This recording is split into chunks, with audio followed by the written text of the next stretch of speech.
हम परसों कार सेवकों का एक जत्था लिए अयोध्या जा रहे हैं। 10-12 लोगों के लिए पूरी सब्जी बना देना।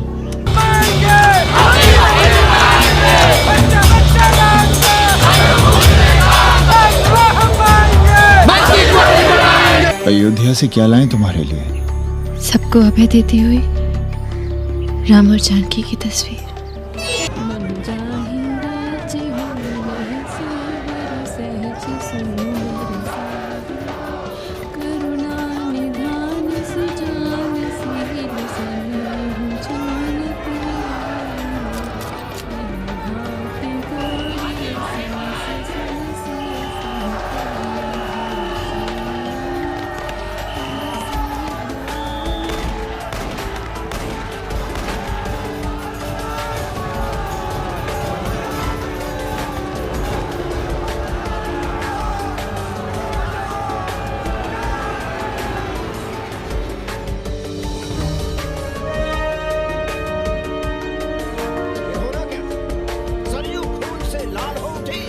पर मस्जिद पर भगवान लहराया। चार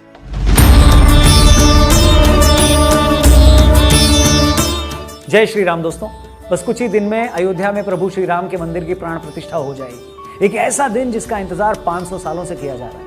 एक ऐसा दिन जिसके इंतजार में न जाने कितनी पीढ़ियां खत्म हो गई। एक ऐसा दिन जिसकी लड़ाई में न जाने कितने लोगों ने अपनी जान गंवा दी। एक पल के लिए, बस एक पल के लिए जरा सोच कर देखिए, 16वीं शताब्दी में भी ऐसे लोग थे जिनका सपना था कि वो अयोध्या में राम मंदिर देखे।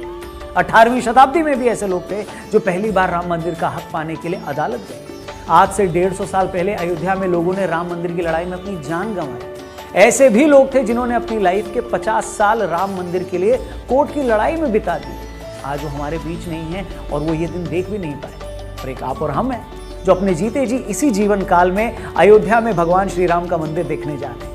उन प्रभु श्री राम का मंदिर जिसे आज से 492 साल पहले 1528 में वहशी बाबर ने गिरवा दिया। तो आज के इस प्रोग्राम में, आज के इस वीडियो में हम राम मंदिर के इन पूरे 500 साल के संघर्ष की कहानी आपको सुनाएंगे, ताकि आप ये जान सकें कि ये लड़ाई कितनी पुरानी है, इस संघर्ष के क्या मायने हैं। हम ये सब बताएंगे ताकि आप ये जान सकें कि सच्चाई की लड़ाई कोई रातों रात नहीं जीती जाती। इसके संघर्ष 2-4 साल तक नहीं चलते, बल्कि इसके लिए आपको सैकड़ों साल भी लड़ना पड़ सकता है। तो मेरी आप सबसे यही रिक्वेस्ट है, विनती है कि इस वीडियो को पूरा देखिए और अपने सर्कल में हर जानने वाले इंसान से इस वीडियो को शेयर करिए, ताकि वो ये जान पाए कि अयोध्या में भगवान श्री राम का मंदिर बनने के मायने क्या है। शुरू करते हैं दोस्तों। जय श्री राम। तो दोस्तों, ये हम सब जानते हैं कि बाबर ने साल 1528 में अयोध्या में भगवान श्री राम का मंदिर गिरवाकर वहां मस्जिद का निर्माण किया।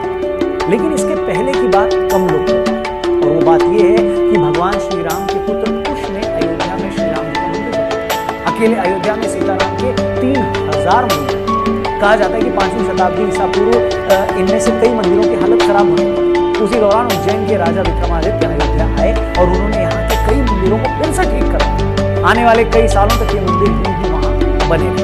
फिर 21 अप्रैल 1526 को बाबर और इब्राहिम लोदी के बीच युद्ध हुआ। 1528 तक बाबर की सेना अयोध्या पहुंच जाती। कहा जाता है कि तभी बाबर के कहने पर मंदिर को तोड़वा कर इसे बाद में बाबरी मस्जिद, जिसके बाद 150 साल बीत जाते हैं, कोई हद नहीं।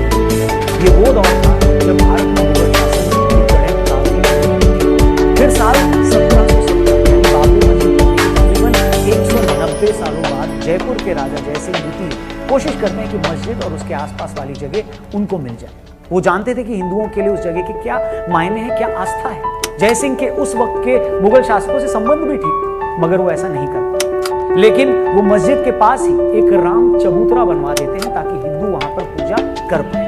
यूरोपियन ज्योग्राफर जोसेफ टेफेनहेलर, जो खुद 1766 से 1771 के बीच इसी जगह पर थे, उन्होंने भी अपनी रिपोर्ट में राम चबूतरा होने की बात की तस्दीक की।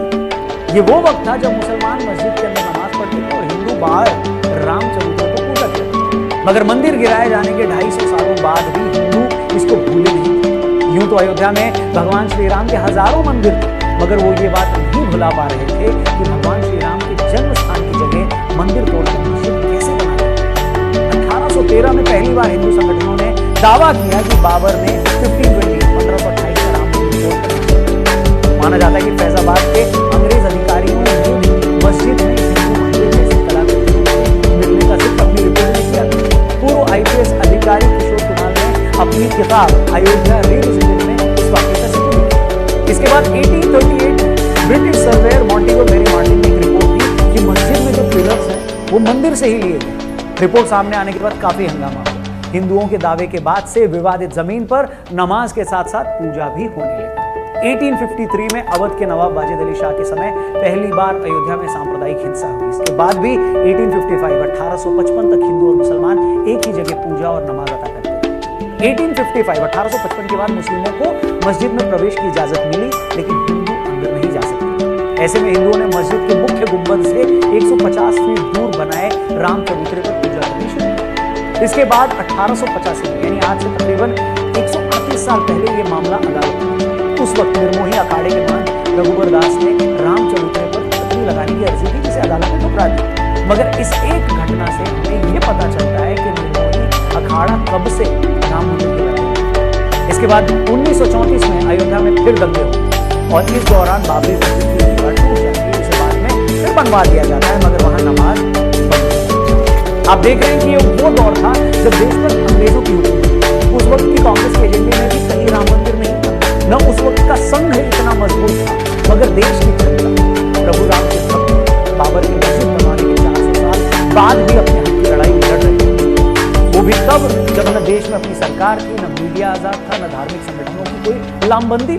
सिर्फ और सिर्फ आम राम भक्तों का वो जुनून था, वो भक्ति थी जो अपनी जान की बाजी लगाकर भी हर दिन श्री राम जी के मंदिर के लिए लड़ाई लड़ रहे थे। इस बीच आता है साल 1947, देश आजाद हो जाता है। उस वक्त तक मस्जिद सिर्फ शुक्रवार को ही खुलती थी और राम चबूतरे पर भगवान राम की मूर्ति थी जहां लोग पूजा करते थे। देश आजाद होते ही लोग ये मानने लगे थे कि हमें आजादी मिल गई है तो अब राम मंदिर बन ही जाएगा। मगर उस वक्त के किसी बड़े कांग्रेसी नेता की बातों से ऐसा नहीं लगता कि वो राम मंदिर बनाने या उसकी लड़ाई में गंभीर। उल्टे 1949 में कुछ ऐसा हुआ जिसने बहुत सारे लोगों को हैरान कर दिया। 23 दिसंबर 1949 की सुबह विवादित ढांचे के अंदर से घंटियों की आवाज आने लगी। पता लगता है कि वहां श्री राम जी की पूजा हो रही है। हिंदू पक्ष दावा करता है कि बीते रात अचानक मंदिर में प्रभु राम की मूर्ति प्रकट हुई। मुस्लिम पक्ष कहता है कि मूर्ति को रात के अंधेरे में जबरन रखा। घटना की जानकारी मिलने के बाद दोनों पक्ष के लोग भारी तादाद में वहां जुटने लगे। मामला इतना बढ़ जाता है कि बात उस वक्त के प्रधानमंत्री जवाहरलाल नेहरू के पास